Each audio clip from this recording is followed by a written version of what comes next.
This set up the way I want it. Turn that. Alright, you can just talk right quick, see if that picks up. Is it picking up? Yep, it's picking up. Sounds good. Let me turn it down just a tad so I'm not getting feedback. Okay, that should do it. Now, is this on your computer, or did you have to download that on The program is Audacity. It's a free program. Okay. And it's actually really, really good. We use it for recording our pastor's sermons. Oh, really? Yeah, we have another laptop that we bring and record it with that. Sure.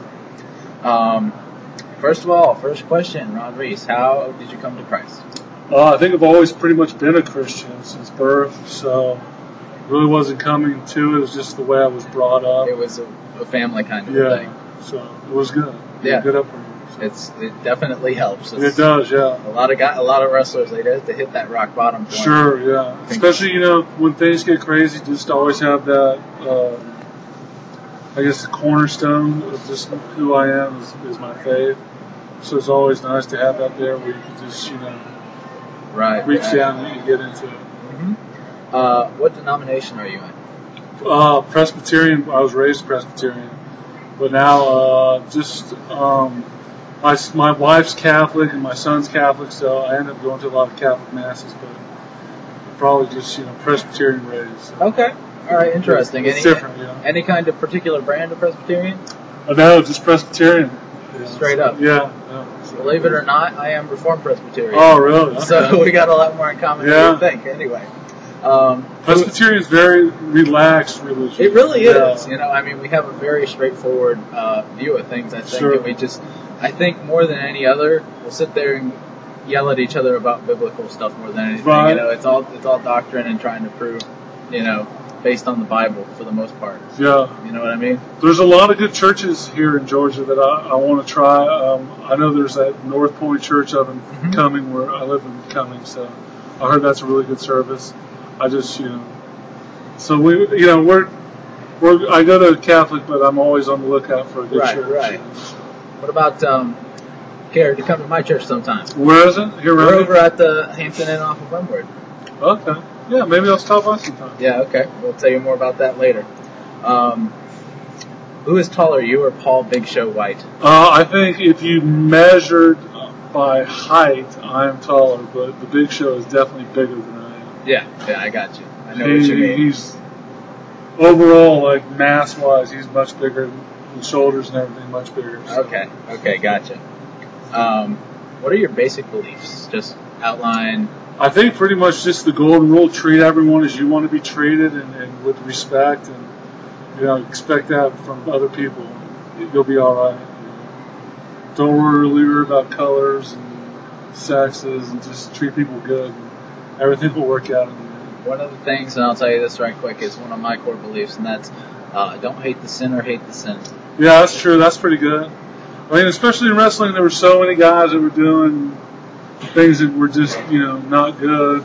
But they were good people at heart, It was sad to see those guys, like a Kurt Hennig die because of drugs when, that wasn't really who he was, and it wasn't a big part of his life. So, yeah, that is true.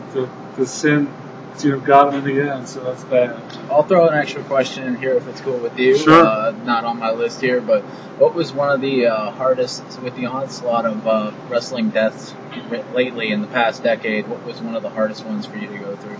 I think Jerry Toot, he was the wall. We were really close and lost a little bit of touch. And, you always knew that you were going to find, rekindle your friendship with people, and that was one of them.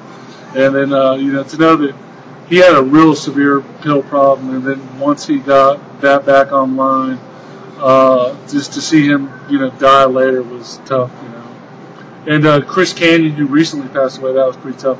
We were real close when we started out together with WCW, so they're all tough, It's just, it sucks, Especially with people now, they have such a stereotype of it that it's not really that big of a deal. It's like, that's tough. So. I hear you. Moving on, how did you get into wrestling? What was the process? I had always watched wrestling somewhat growing up, and then I grew up on the West Coast where wrestling, was not live wrestling like out here in Georgia wasn't that big, but it was big on television. And I played basketball at Santa Clara University, and then I played over in Europe. And it wasn't working out. I wasn't happy. And a guy was like, "Hey, I know Big John Studd. You should talk to him." And so I talked with John, and it's okay, yeah. And he was like, "Hey, I'd really like to." He was thinking about getting back into wrestling. I think it was early '93 or '94. And so we got together with the idea that I was going to go train and he was going to come and we were going to be a tag team. And then he got cancer and passed away. But then I ended up coming down to Georgia and getting in with the Powerplant in '95. So after that, it's all pretty much. From what I understand with the Powerplant, looking at the old commercials and documentaries about it, they were looking for big guys overall, and when they saw you, they must have been drooling. Yeah, I was there right when it started, and the big show was there, and we had like a lot of guys come through. It was a lot of fun. It was pretty intense. When you first got there, when I first started, everyone knew wrestling was fake, but no one wanted to say wrestling was fake.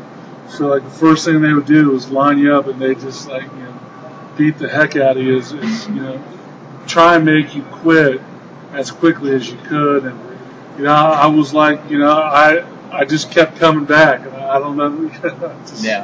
I didn't have any reason to leave, so I didn't have anywhere to go either. So I was just I'm just going to keep coming back. And Terry Taylor was there, and Sarge was there, Buddy Lee Parker. And they put it to you, and it was tough. I hear you. It was part of the deal too. They had the toughest guys there. We had football guys. We had huge guys. Look at the people who came out of it. You and Goldberg. Yeah. And, oh man. We were in shape, and we were pretty tough guys. So it was good. And I don't know if anybody will ever do that kind of deal again, because it was really tough on your body to do all that. So, I would have liked to see them maybe do more of that training, but on the weekends do independent shows around, a traveling show.